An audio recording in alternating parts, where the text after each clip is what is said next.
ও ফোরাত নদী বন্ধ করে মিটবে কি মনের আশা? আরে 3 দিন কেন 100 দিন রইব রে পিপাসা? জোরে বলুন। আরে ফোরাত নদী বন্ধ করে মিটবে কি মনের আশা? আরে 3 দিন কেন 100 দিন রইব রে পিপাসা, রইব রে পিপাসা, রইব রে পিপাসা।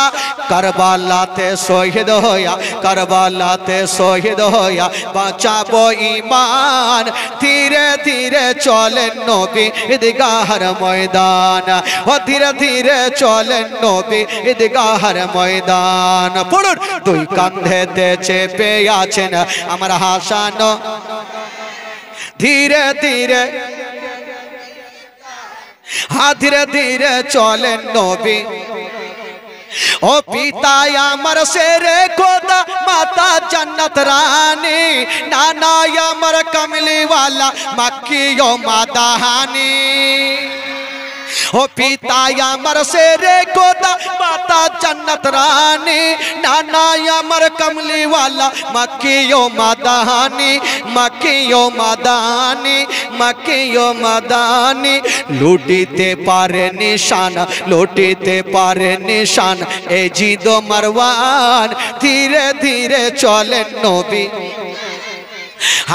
ধীরে ধীরে চলেন নবী। বেরাদার বন্ধুরা, যদি বাচ্চা বাচ্চা ছেলেরা পানি না পায় কি হবে? ইমাম হোসাইন দেখলেন ইয়াজিদের সৈন্যরা পানি বন্ধ করে দিয়েছে আর ধিক্কার দিচ্ছে, ওগো মা ফাতেমার বেটা হোসাইন, আমি তোমাকে পানি দিব না, তুমি যুদ্ধের জন্য তৈরি হয়ে যাও।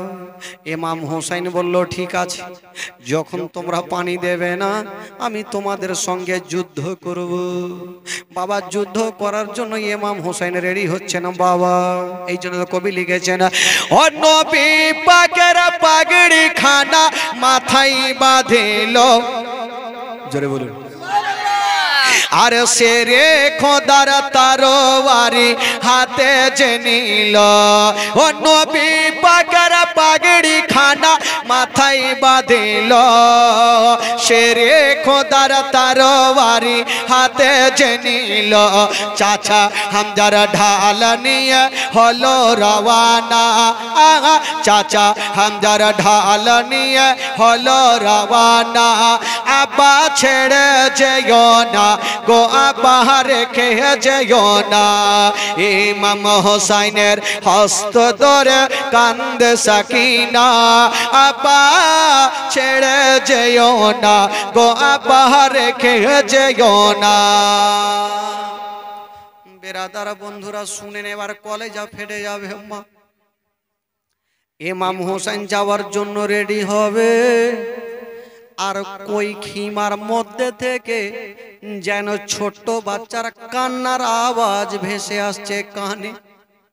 কেটা কাঁদছে গো? 6 মাসের বালক আলী আসগর মায়ের কোলে ছটপট করে কাঁদছে। আলী আসগর মায়ের কোলে ছটপট করে কাঁদছে।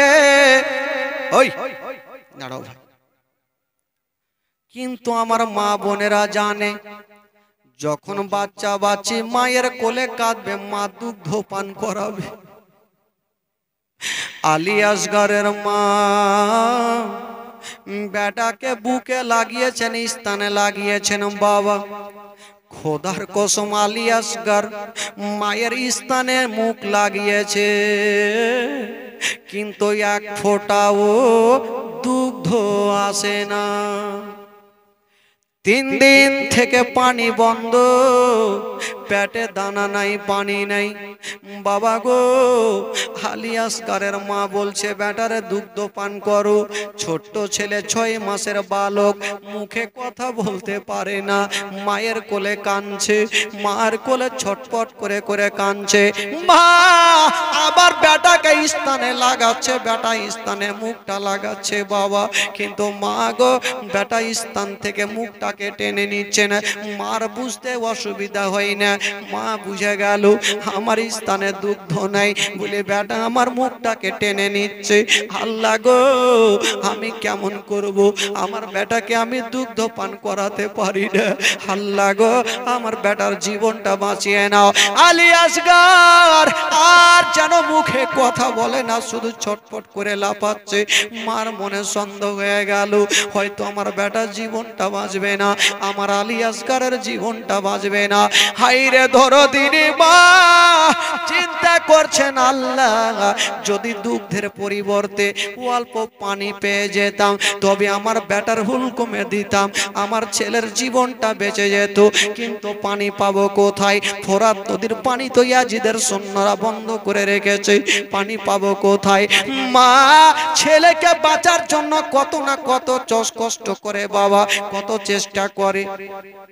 মা ভাবছে, এই মা কথা বলবে না, মা ভাবছেন আল্লাহ আমার স্থানে দুগ্ধ নাই, তবে আল্লাহ গো আমার জিহ্বা তো ভিজা, আমার জিহ্বাখানা আমার সন্তানের মুখে দেব, আমার সন্তান যদি আমার জিহ্বাখানাকে চুষে নেয় হয়তো অল্প পানি পাবে। হায়রে মা নিজের জিহ্বাখানা আলী আসগরের মুখে দিয়েছে, বেটারে আমার জিহ্বা চুষে নাও, আমার জিহ্বাখানা চুষে নাও, বেটা অল্প পানি পেয়ে যাবে।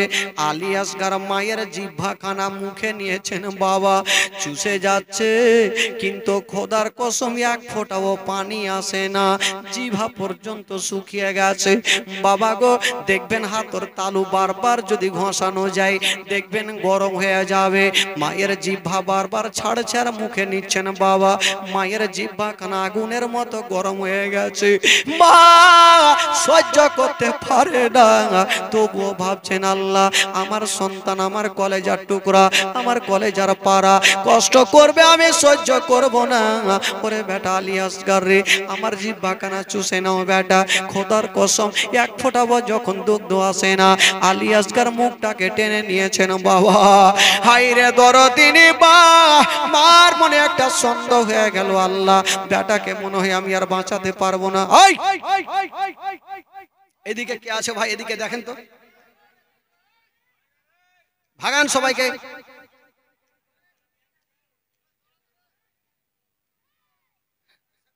কয়েকটা ছেলেগুলা থাকেন বড়গুলো একটু ওই দিক থেকে ভাগান ভাই, কারণ একটা ইম্পর্টেন্ট ঘটনা চলছে।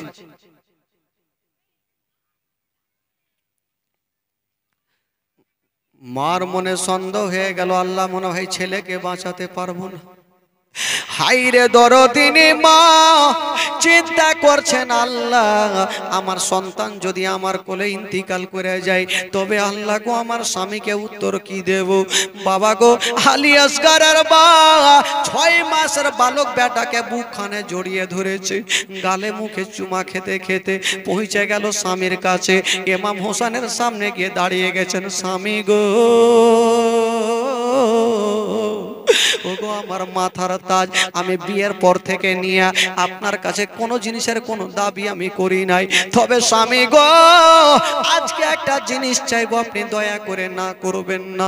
বিবি কাঁদছে বলছেন, স্বামী গো আমি টাকা চাইবো না, পয়সা চাইবো না, স্বামী গো এই যে আমার দুধ খাওয়া আলী আসগর 6 মাসের বালক আমার কোলে ছটফট করে কাঁদছে, আমার স্থানে দুগ্ধ নাই, স্বামী গো অল্প পানির ব্যবস্থা করে দেন।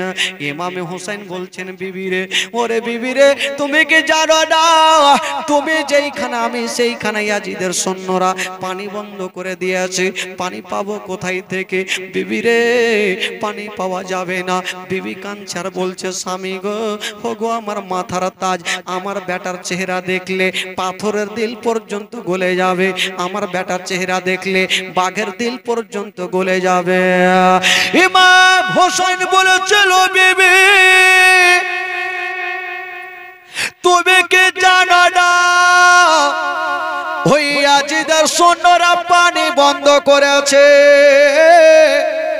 পানি দেবে না। বিবি বলছে, স্বামী গো আমার মন বলছে আপনি বেটাকে একবার নিয়ে যান আর ওই দুশ্মনদের সামনে একবার রেখে দে।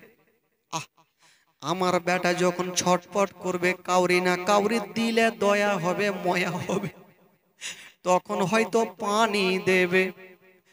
ইমাম হোসেন বলল, বিবি গিয়ে লাভ হবে না, কত কথা বলবো বাবা গো। 7 বছরের বেটি সাকিনা কানতে কানতে বাপের হাতখানা ধরেছেন। আব্বা, আমারও হুলকুমটা শুকিয়ে গেছে, তবু আমি পানি চাইবো না। আব্বা গো, আমার ছোট্ট ভাইয়ের জন্য একটু পানির ব্যবস্থা করে দেন। 22 বছরের বেটা জয়নাল আবেদিন জ্বরে জ্বালাতে কাঁপতে কাঁপতে বাপের হাত ধরেছেন। আব্বা, যদি পারেন আব্বা, আমার ছোট্ট ভাইয়ের জন্য একটু পানির ব্যবস্থা করে দেন। হাই রে ইমাম হোসেন বলেছিলেন, শোনো গো ওগো বিবি সাহেবা, আমি জানি তারা কোনো মতে পানি দেবে না। সাকিনা বলছেন 7 বছর বয়স, একটু হাতখানা জড়িয়ে ধরেছেন আব্বার। আব্বা, আব্বা গো, আমাকে এত পিপাসিত লেগেছে আব্বা, তবু আমি পানি নেব না আব্বা। কিন্তু আমার আলী আসগার ভাই যখন কান্দে, আমার দিলখানা কান্দে। 7 বছরের বেটি কতটা বুদ্ধি জ্ঞান হবে।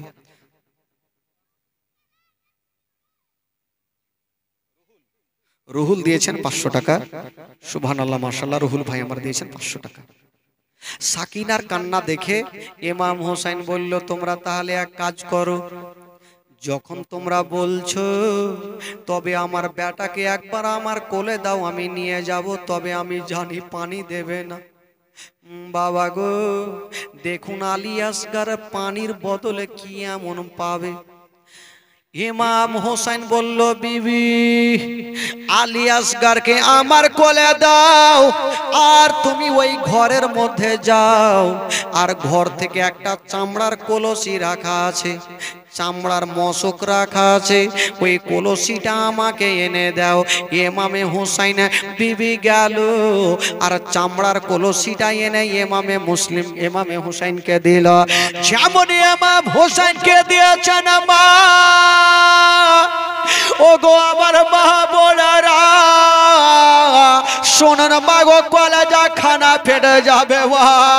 ইমাম হোসেন বেটাকে এক ঘরে নিয়েছেন আর চামড়ার কলসি এক ঘরে নিয়েছেন বাবা, আর পানি আনার জন্য রেডি হয়ে গেছে। সাকিনা দূর থেকে বলছেন, আব্বা, আব্বা গো, একটু তাড়াতাড়ি যান না আব্বা, আমার বেটার কষ্ট, আমার ভাইয়ের কষ্ট সহ্য হয় না আব্বা। বলছে, বেটিরে চিন্তা করো না, তোমরা থাকো, আর আমি পানি আনতে যাচ্ছি মা। এবার ইমাম হোসেন বেটাকে এক ঘাড়ে নিয়েছেন আর দুলদুলে চেপে গেল। যেমনই দুলদুলে চেপে গেছে, দুলদুলের লাগামটা টেনে দিয়েছেন, দুলদুল চলতে লাগলো। আর পিছন থেকে আলী আসগারের মায়ের মনে সন্দেহ হয়ে গেল, মার জবান থেকে বেরিয়ে গেল, যাস না রে বাপ, আলী আসগার কারবালার ওই ময়দানে যাস না রে বাপ, আলী আসগার কারবালার ওই ময়দানে কোচে বুকে মারবে রে তীর, কোচে বুকে মারবে রে তীর, শোয়েবে রে বাপ কেমনে। মা বলতে থাকলো আর ইমাম হোসেন বেটাকে নিয়ে চলতে থাকলো। যেমনই পৌঁছে গেছেন ওই কারবালা যুদ্ধের ময়দানে, যেমনই যাওয়া, ওইদিকে ইয়াজিদের সৈন্য ইবনে সাদ বলল, ওরে তোরা কে আছিস রে, তোরা তীর ধনুক নিয়ে তৈরি হয়ে যা, কারণ ইমাম হোসেনকে পানি দেব না, তাকে হত্যা করে দেব। ইমাম হোসেন বলল, দাঁড়িয়ে যাও, তোমাদের সঙ্গে যুদ্ধ করতে আসিনি, আমি মারামারি করতে আসিনি। ওরে ইয়াজিদের সৈন্যরা, আমার কাছে ঢাল নাই, আমার কাছে ফারসা নাই, আমার কাছে নেজা নাই, আমার কাছে বল্লম নাই, আমি মারপিট করব না। কেন? তবে কেন এসছো? ইমাম হোসেন বলছে, দেখো ভাই, আমি তোমাদের দোষ করেছি, এই 6 মাসের বাচ্চাটা তো তোমার দোষ করেনি। যদি পারো একটু 6 মাসের বাচ্চার জন্য একটু পানি দিতে পারবে না ভাই? তারা বলল, না, আমরা পানি দিব না। দেখো ভাই, দেখছো ছোট্ট ছেলেটা কত পানির জন্য ছটফট করছে, একটু দেবে না? একটু দাও। তারা বলল, না, আমরা কোনো মতে পানি দেব না। আলী আসগার কাটা মুরগির মতন বাপের কোলে লাফাচ্ছে, তবুও কাউরে দিলে দয়া হয় না। আহ, হায়রে কুফাবাসী, যেমনই দয়া হইল না, ময়া হইল না, ইমাম হোসেনের জালালি চলে আসলো। বলছেন, বেটা আলী আসগার রে। আলী আসগার নিজের ভাষায় বুঝাতে চাইছেন, আব্বা কি হইলো? বলছেন, বেটা তুমি আমার ঘাড়খানা মজবুত করে ধরে নাও, এবার আমি ঘোড়া চালাবো যেই মতো ঘোড়া চালাতে হয়। ওই ইমাম হোসেন বাবা গো, ওই দুলদুলের লাগামটা টেনে দিয়েছেন বাবা। আলী আসগার ঘাড়খানা মজবুত করে ধরে, আর ইমাম হোসেন দুলদুলের লাগামটা টেনে দিয়েছেন, এমন জোরে টান দিয়েছেন বাবা। ওই দুলদুল আগে দেখলো, আর পিছনে দেখলো, ডানে দেখলো, বামে দেখলো, সামনে দেখছেন 22,000 সৈন্যরা রয়েছে। এত জোরে চলতে লাগলো, ওই 22,000 সৈন্যর বুকের ওপর দিয়া ইমাম হোসেনের দুলদুল বাবা ফোরাত নদীতে নেমে গেল। সুবহানাল্লাহ, সুবহানাল্লাহ। দুলদুল ফোরাত নদীতে নেমে গেল। আচ্ছা বলুন তো ভাই, এই যে আমরা রমজান রোজার মাস সারাদিন ধরে যখন খাই না, যখন হঠাৎ করে সন্ধ্যার সময় পানি দেখি, খাবার না চাইলেও পানি দেখলে মন মনে হয় শান্তি হয়ে যায়। খাবার আপনি 2 দিন না খান থেকে যাবে, কিন্তু পানি না পান করলে থাকতে পারবেন ভাই? আলী আসগার 3 দিন থেকে হুলকুমে পানি নেই। ছোট্ট ছেলে যখন পানি দেখছে, আহ, আলী আসগারের মনের ধারণা আমি পানি পান করব। ইমাম হোসেন যখন বাবা দুলদুলকে নিয়ে এসেছেন, ইমাম হোসেন কিন্তু বেটার দিকে দেখে না। ইমাম হোসেন কিন্তু বেটার দিকে দেখে না, ইমাম হোসেন দুলদুলের দিকে দেখছে। দুলদুলের গোটা শরীর দিয়ে যেন পানি ঝরছে, ঘাম বের হচ্ছে। ইমাম হোসেন বলল, দুলদুল রে, এই পানি আমার জন্য মানা, আমার ছেলের জন্য মানা, তোর জন্য নিষেধ নেই। আমি তোর লাগামখানা ছেড়ে দিলাম, তুমি পানি পান করে নাও। লাগামখানা ছেড়েছেন বাবা। দেখুন কেমন ঘটনা, ওই দুলদুল যেমন নিজের মুখখানা পানিতে চুবড়ে দিয়েছেন, এখন পর্যন্ত পানি টান মারেনি। হুলকুমে খোদার কসম এক চুল্লু পানি যায়নি। বাপ বেটার কথা শুনছে। ইমাম হোসেনকে বলছেন, আলী আসগার নিজের ভাষাতে বলছেন, আব্বা গো, আমাকে পানি পান করিয়ে দাও আব্বা। ইমাম হোসেন বলেছিল, বেটা আচ্ছা বলো, সর্বপ্রথম যখন পিপাসিত লেগেছিল বেটা, তুমি কার কাছে পানি চেয়েছিলে? আব্বা, আমি মার কাছে চেয়েছিলাম। বেটারে, ওরে লাডলা দুলারা, আমি তোমাকে পানি পান করাবো না। এখন যদি তুমি বলেছিলেন, দুলদুল রে, আমি তোর লাগাম কানা ছেড়ে দিলাম। দুলদুল মুখটা চুবড়াইয়া শুধু বাবা পানি টান মারেনি, বাপ বেটার কথা শুনছে। ইমাম হোসেন বলেছিল, বেটা আলী আসগার রে, যখন সর্বপ্রথম তুমি পিপাসিত হয়েছিলে, আচ্ছা বলো তুমি কার কাছে পানি চেয়েছিলে? আব্বা গো, আমি মার কাছে চেয়েছিলাম। তবে বেটা রে, আমি যদি তোমাকে পানি পান করাই, তবে তোমার মায়ের কোলে চেপে কি পান করবে রে বেটা? তুমি 5টা মিনিট সময় দাও, আমি এ কলসিতে পানি নিয়ে যাব, তোমার মাকে দেব, তোমার মায়ের কোলে চেপে আশুধা করে পানি পান করে নিও। সুবহানাল্লাহ। হায়রে আলী আসগার বলেছিলেন, আল্লাহ, আমার এত দূর আসাতে যখন হুলকুমে পানি গেল না, বুঝে দুনিয়ার পানি আর নসিবে জুটবে না। আলী আসগার বলছেন আব্বা গো, যখন আমাকে পানি পান করাবেন না আব্বা, তবে অল্প পানি নিয়ে আমার চোখে মুখে ছিটা মেরে দেন আব্বা, কারণ দুলদুলিয়া তো জোরে চলেছিল, আমার চোখে মুখে ধুলা পড়েছে, একটু চোখটা পরিষ্কার করে দেন আব্বা। বলছে ঠিক আছে। ইমাম হোসাইন ওই চামড়ার কলসিতে বাবা গো পানি ভর্তি করে নিয়ে এক ঘাড়ে রেখেছেন, আর আলী আসগারের চোখটা ধুয়ে এক ঘাড়ে রেখেছেন। যেমনই রেখেছেন আব্বা, ইমাম হোসেন দুলদুলের লাগামটা টান দিয়েছে। বলছে দুলদুল রে, এবার আমাদের নিয়ে চলো। বাপ বেটা দুলদুলে চেপে গেছে, কিন্তু দুলদুল আগে বাড়ে না। ওই দুলদুল আগে বাড়ে না কেন? ওই দুলদুল বলছেন ওগো মা ফাতেমার বেটা হোসাইন, আমি আপনাদের বাপ বেটাকে খিমাতে নিয়ে যাব না। ইমাম হোসেন বলল দুলদুল রে, ইয়াজিদের সৈন্যরা পানি বন্ধ করেছে, তুইও কি নারাজ হয়ে গেলি? চলো আমাকে নিয়ে চলো। দুলদুল বলছেন ওগো মা ফাতেমার বেটা হোসাইন, যতক্ষণ পর্যন্ত আপনি ক্ষমা করবেন না ততক্ষণ পর্যন্ত আপনাদেরকে নিয়ে যাব না। ইমাম হোসেন বলছে দুলদুল রে, তুই এমন কি অন্যায় করেছিস, তোকে কি আর ক্ষমা করব বলো? ওই দুলদুল বলছেন ওগো মা ফাতেমার বেটা হোসাইন, আমি একটা বিরাট কি বলে অন্যায় করে ফেলেছি, হুজুর আপনি ক্ষমা করে দেন।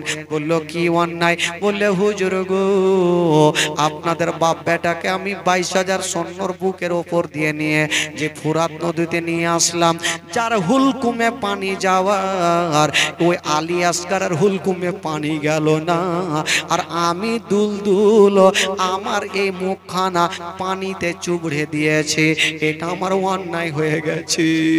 দুলদুল বলছেন ওগো মা ফাতেমার বেটা হোসাইন, হুজুর গো, আমি যে ঠান্ডা পানিতে মুখটা রেখে দিয়েছি, এটা আমার অন্যায় হয়ে গেছে।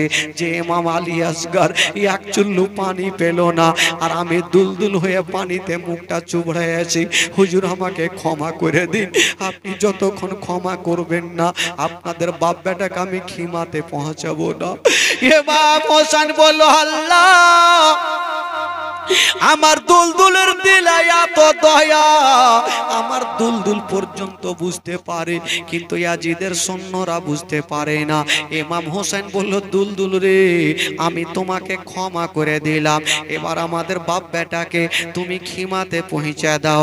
বাবা গো, ইমাম হোসেন বেটাকে নিয়ে যেমনই দুলদুলে চেপে গেছে, বাবা যেমনই দুলদুলে চেপে গেছে, বাবা গো, ইমাম আলী আসগার বলছেন আব্বা গো, আমার চোখে মুখে একটু পানি দিয়ে দেন।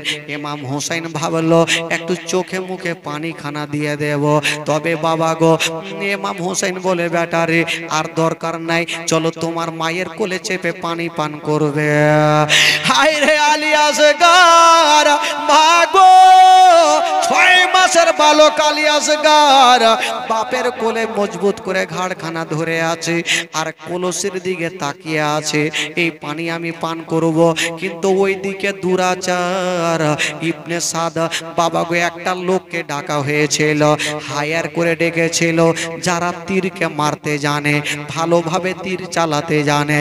ইবনে সাদ বলল ওরে তীর আন্দাজ, তুমি একখানা তীর চালাও। বলল কাকে মারবো? বলে এত জোরে তীর চালাও ওই তীরখানা ইমাম হোসেনকে না লাগে, আলী আসগারকে না লাগে, ঘোড়াকে না লাগে, ওই তীরখানা সোজা গিয়া ওই চামড়ার কলসিতে যেন লেগে যায়। তীর আন্দাজ বলছেন ওগো ইবনে সাদ, ঘোড়া দোষ করেছে, ইমাম হোসাইন দোষ করেছে, কিন্তু আমি চামড়ার কলসি কেন মারবো? সেখানে কেন মারবো? আমাকে মারতে বলে ইমাম হোসাইনকে মারবো, ঘোড়াকে মারবো, চামড়ার কলসিতে কি হবে? ইবনে সাদ বলছেন ওরে ওরে তীরান্দাজ, তুমি জানো না আমি ভালো করে জানি, ওই কলসির পানি যদি ইমাম হোসেন খিমাতে নিয়ে যায়, তবে আলী আসগার পান করবে, আউন মোহাম্মদ পান করবে, কি বলে আলী একবার পান করবে, আবুল কাসিম পান করবে, আব্বাস পান করবে, সাকিনা পান করবে। আর তারা যদি পানি পান করে না আমাদের জিন্দা রাখবে না।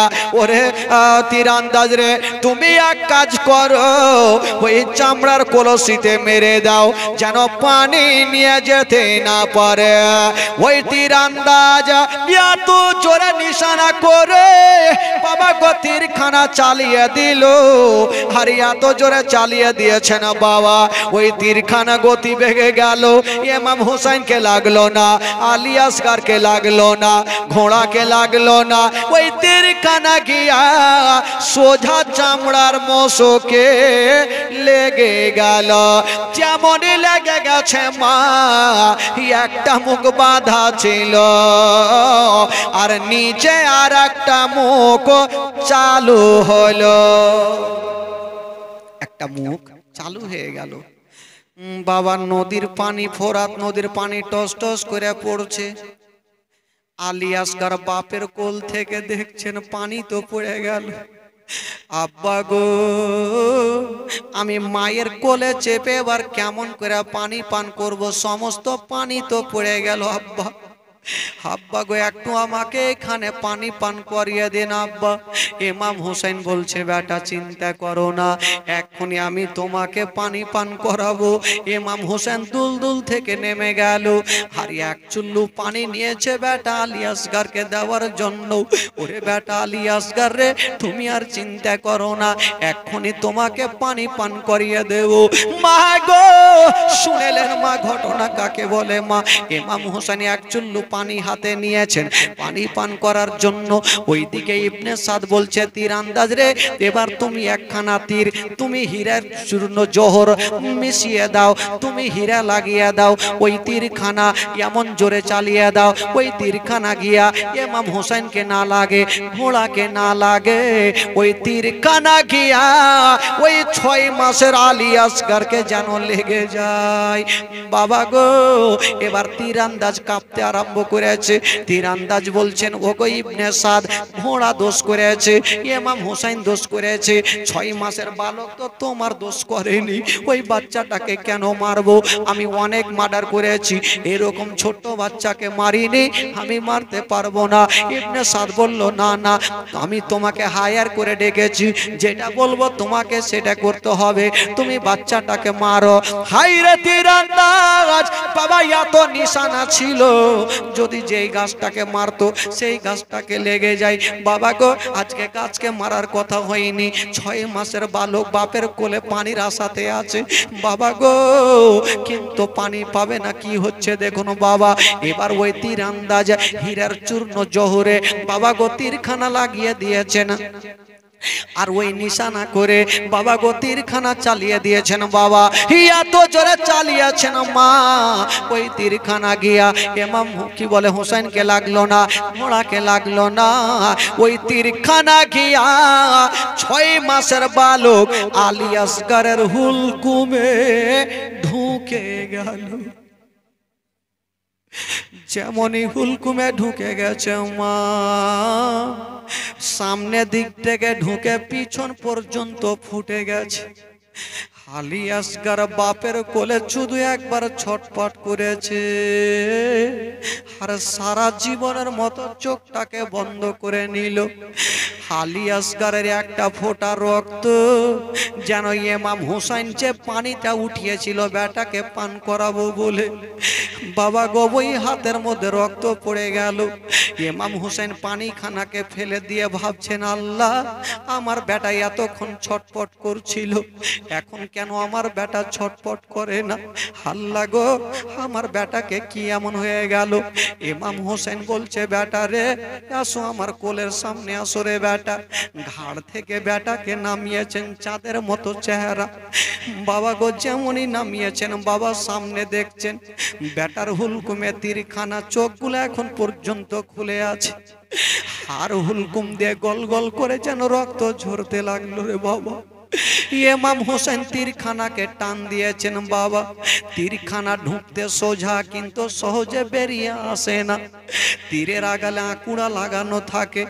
যেমনই তীরখানা বার করেছে মনে হচ্ছে রক্ত মাংস নিয়ে তীরখানা বেরিয়ে গেল। হালি আসকারের বাবা হুলকুম দিয়ে রক্ত শুরু হয়ে গেল। ইমাম হোসেন বাবা গো বেটাকে দেখে নিয়ে তবুও চোখের পানি ফেলছেন না। সবুরের পাহাড় হয়ে আছে, আল্লাহ আমি কাঁদবো না, যদি আমি চোখের পানি ফেলি ইয়াজিদের সৈন্যরা ঠাট্টা করবে। আজকে ইমাম হোসেন কেঁদে গেছে। ইমাম হোসেন দিলটাকে থেমে নিয়ে বাবা গো ঝরঝর করে এই বেটার দিকে দেখছেন, অন্তরখানা কাঁদছে। এবার বেটাকে একটা গামছাতে ঢেকে নিয়েছেন বাবা, আর দুলদুলে চেপে গেল। দুলদুলে যেমনই চেপে গেছেন মা, ওই দুলদুলে লাগামটা টেনে দুলদুল যেন চলে যাচ্ছেন বাবা খিমার দিকে।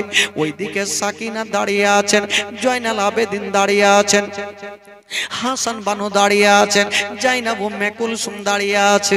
একটু কাছাকাছি হচ্ছেন ইমাম হোসেন। সাকিনা বলছেন মা গো মা, আমি জানতাম মা আমার ভাইকে যদি বাঘে দেখে বাঘের দিলখানা পর্যন্ত জ্বলে যাবে, গমে যাবে। আমার ভাইয়ের চেহারা দেখলে পাথর পর্যন্ত গলে যাবে। বললো কি হয়েছে মা?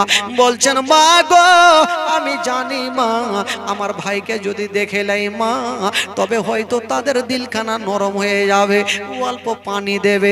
আমি জানি মা আমার ভাইকে পানি পান করিয়েছে। মা বলছেন বেটি রে তুই এত দূর থেকে কেমন করে বুঝলি রে মা যে পানি দিয়েছে রে মা? বলছেন মা গো যাওয়ার সময় মা আমার ভাই ছটপট করে করে কাঁদছিল মা, কিন্তু একটু লক্ষ্য করে দেখো মা, আসার সময় একটু লক্ষ্য করেন মা গো আমার ভাই আমার আব্বার কোলে আরামে ঘুমিয়ে গেছে মা, এখন কথা বলে না মা। মা গো আমার ভাই হয়তো পানি পান করেছে মা। বলতে লাগলো বেটি রে একটু কাছে আসতে দাও রে মা। যেমনই কাছাকাছি হইল ইমাম হোসেন দুলদুল থেকে নেমে গেল।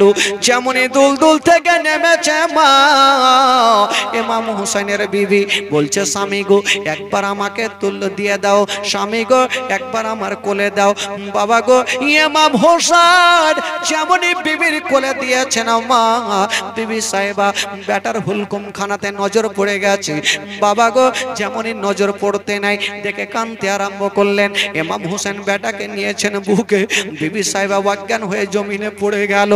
একদিকে জাইনাব কান্দে, উম্মে কুলসুম কান্দে, সোহর বানু কান্দে, একদিকে সাকিনা কান্দে, জয়নাল আবেদিন কান্দে, আলী আকবর কান্দে, কি বলে আবুল কাসিম কান্দে, সবাই কিমার মধ্যে কান্দে।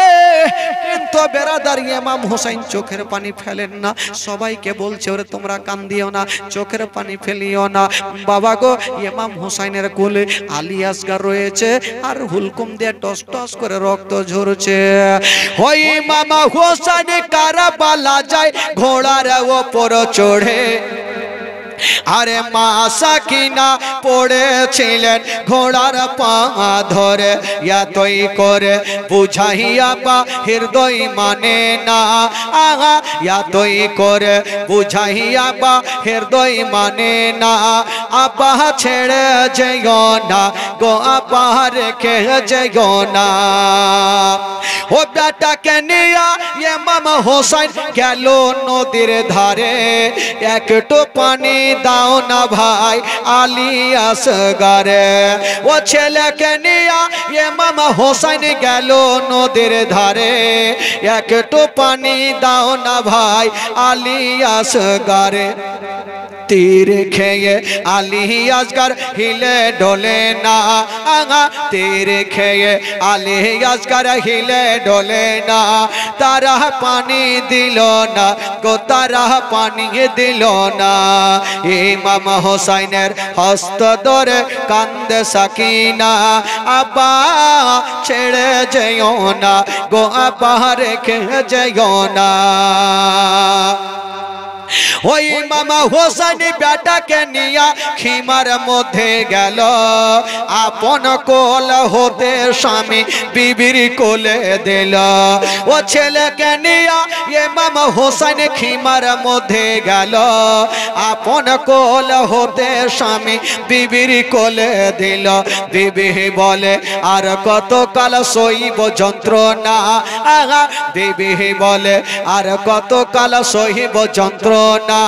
তারা পানি দিল না গো, তারা পানি দিল না। ইমাম হোসেনের হস্ত ধরে কান্দে সাকিনা, আপা ছেড়ে যেও না গো, আপা রেখে যেও না।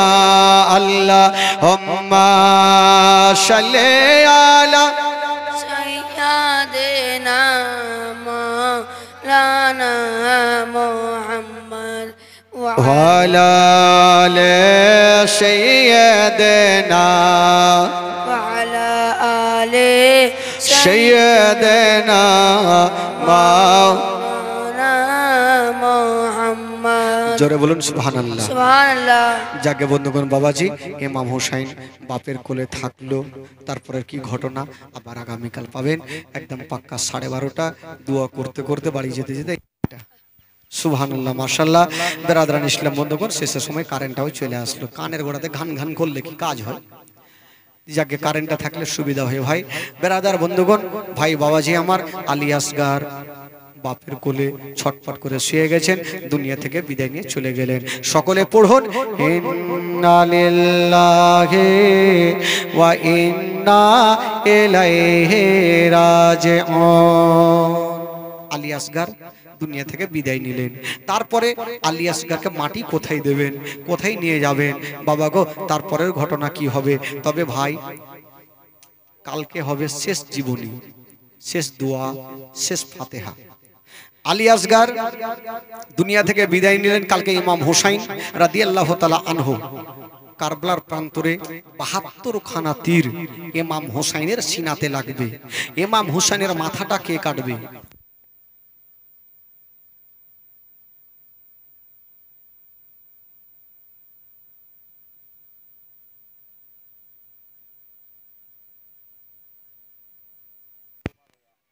সকলে দাঁড়িয়ে যেন সালাতু সালাম পড়ুন। ইয়া নবী সালাম